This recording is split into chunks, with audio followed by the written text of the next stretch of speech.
السلام علیکم میرے عزیز دوستو، امید ہے آپ سب خیریت سے ہوں گے۔ آپ لوگ دیکھ رہے ہیں میرا یوٹیوب چینل میٹرز کیچر اور میں ہوں مجاہد حسین قرائی۔ میرے عزیز دوستو، کل اسلامک یونیورسٹی میں واقعہ ہوا اور وہاں پر چند طلبہ تنظیموں کے درمیان تصادم ہوا اور ہاتھا پائی ہوئی۔ اس سے پہلے بھی 12 دسمبر کو ایک واقعہ ہوا تھا جس میں ایک طفیل الرحمان نامی طالب علم شہید ہوئے، اور اگر تھوڑا سا عرصہ پہلے دیکھیں تو قائد اعظم یونیورسٹی کے اندر بھی کچھ لسانی جتھوں نے کچھ طلباء کو کڈنیپ کیا اور ان کو مارا پیٹا، ان پہ تشدد کیا۔ یہ مسئلے آج سے نہیں، یہ پہلے بھی ہوا کرتے تھے، لیکن آج میں اور پہلے میں فرق یہ ہوتا تھا کہ پہلے کچھ روایات زندہ ہوا کرتی تھیں، کچھ احترام ہوا کرتا تھا، کچھ پاسداری ہوا کرتی تھی، لیکن اس وقت کچھ جو شر پسند لوگ ہیں وہ کچھ جتھوں کی پشت پناہی کرتے ہیں، اور اس پشت پناہی کے نتیجے کے اندر خون ریزی ہوتی ہے، مسائل بننے کی بجائے بگڑتے ہیں، اور وہ اپنے جو ان کے مذموم ناپاک عزائم ہوتے ہیں ان میں کامیاب ہوتے ہیں۔ ایسا ہی واقعہ اس وقت بھی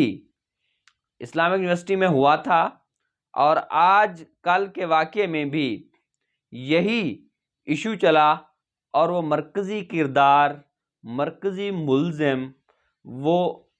معصوم یاسین زئی ہے کہ جو کہ اسلامک یونیورسٹی کے اندر ریکٹر ہے، اور جو سینٹ کی اسٹینڈنگ کمیٹی ہے اس کی رپورٹ کے مطابق بھی جو پہلے واقعہ رونما ہو چکا تھا اس کی سرپرستی اور سربراہی انہوں نے کی تھی، اور جو آج کا واقعہ ہوا اس کی بھی جو سرپرستی تھی وہ ایک سرغنہ کا کردار ادا کیا، اور جو ولن کا کردار ادا کیا وہ اس بندے نے کیا۔ اس کی شکل و صورت دیکھیں تو اس کی داڑھی ہے جیسے داڑھی ابو جہل کی ہوا کرتی تھی، اور جیسے داڑھی فرعون کی ہوا کرتی تھی ویسے اس کی داڑھی ہے۔ یہ ویسے اچھی اچھی باتیں کرتا ہے جیسے ایک اچھا آدمی کرتا ہے، لیکن اس کی ذات میں ایک منافق بہروپیہ رونما ہے کہ جس کی وجہ سے یہ ابلیس کا شاگرد ہے، اور نیچے اس کے جو چیلے ہیں وہ ابلیس نما طالب علموں کی صورت کے اندر موجود ہوتے ہیں۔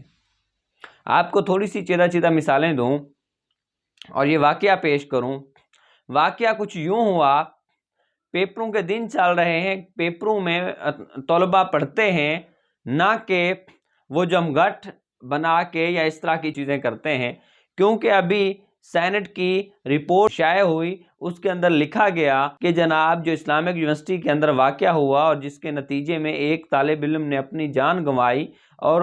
وہ شہید ہوا، اور اس کا جو مرکزی ملزم یا اس کا مرکزی کردار ہے اور جس کی پشت پناہی حاصل تھی وہ یہی معصوم یاسین زئی تھا۔ اور اس کے علاوہ وہاں پر جو ایمل خان نامی ایک غنڈہ اور ایک درندہ صفت لڑکا تھا، اور انہوں نے یہ چیز کی، اور جب ایک طلبہ تنظیم نے اس کو واش روم سے نکالا اور واش روم سے نکال کے پولیس کے حوالے کیا، تو انہوں نے پولیس کے حوالے کیا تو انہوں نے سب سے پہلی کال ملائی یاسین زئی کو، جناب میں اب پکڑا جا چکا ہوں، مجھے پولیس والے تھانے لے جا رہے ہیں، تو آپ لوگ آ کے مجھے چھڑوائیں، بازیاب کرائیں۔ اب یہاں اس چیز سے ایک گہرا تعلق ہوتا ہے، اور یہ جو پیس واک کے نام سے ایک پیس واک ہوئی، اس کے اندر جو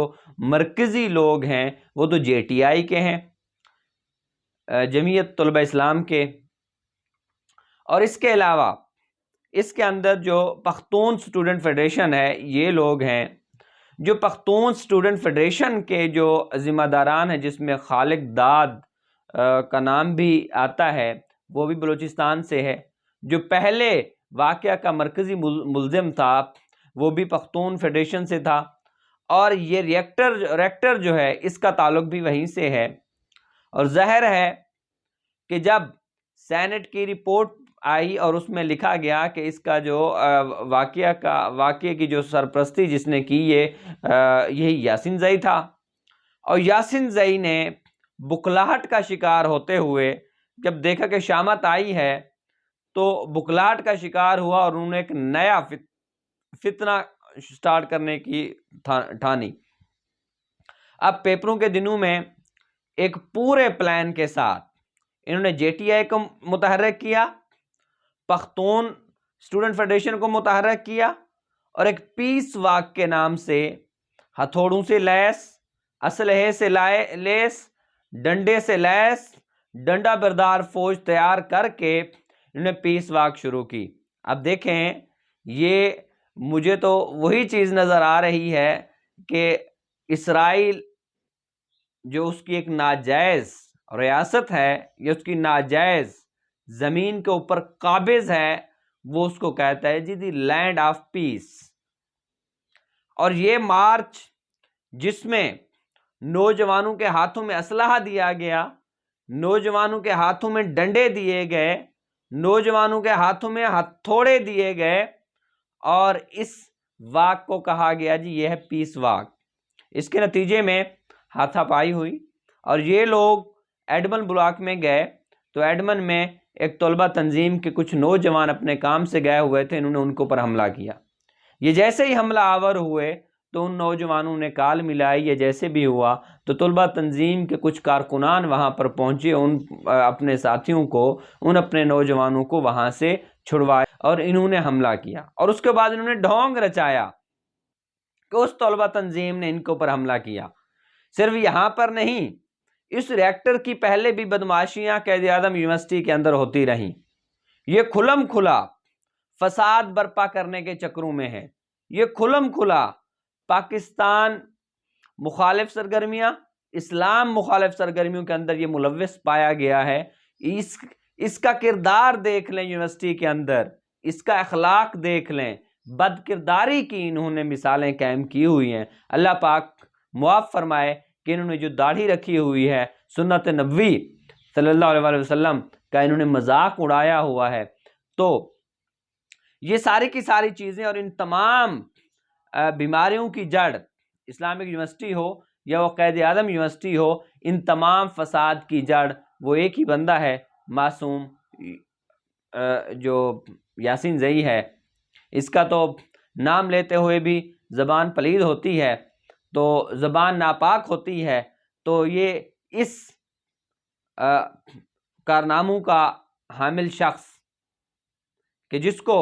نہ تو انتظامیہ کچھ کہہ سکتی ہے،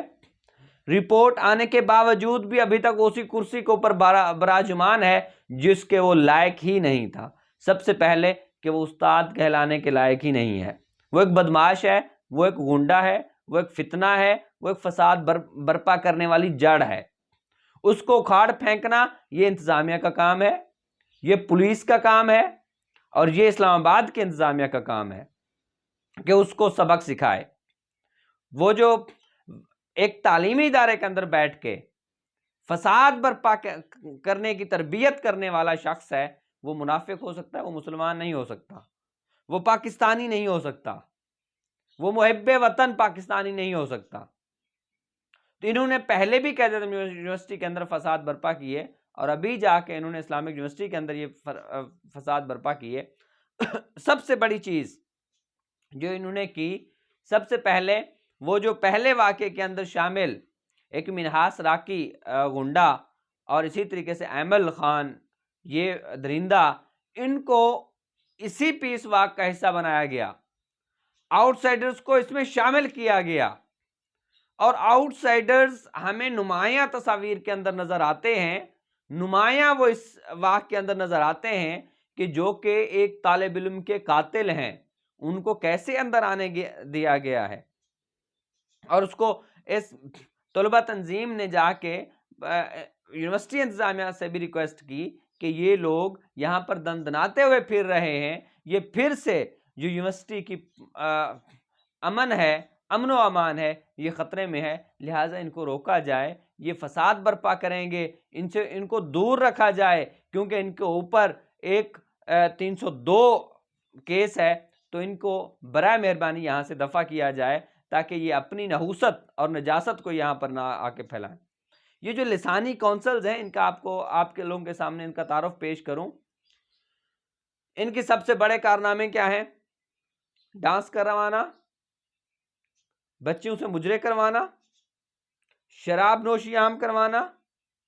اور اپنے گروپ اور جتھوں کی صورت کے اندر لڑکیوں کا پیچھا کرنا، یہ ان کی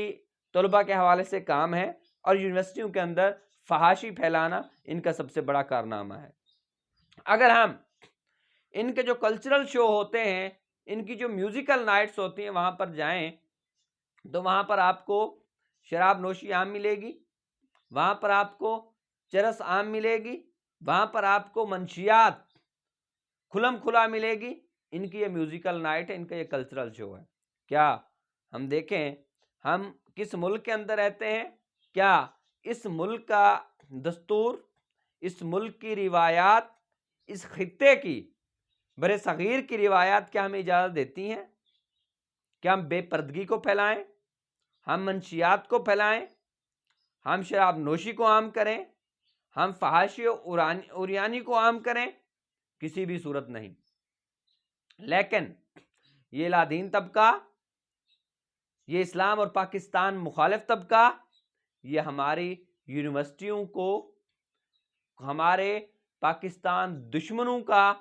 ایک مورچہ بنانے کے چکروں میں ہے۔ انشاءاللہ ہم اپنی یونیورسٹیز کے اندر ان ملک دشمن عناصر کا صفایا کریں گے اور ہماری اور تمام سٹوڈنٹس کی یہ اسلام آباد انتظامیہ اور پاکستان حکومت سے بھرپور مطالبہ ہے کہ ایسے شر پسندوں کا صفایا ہونا چاہیے۔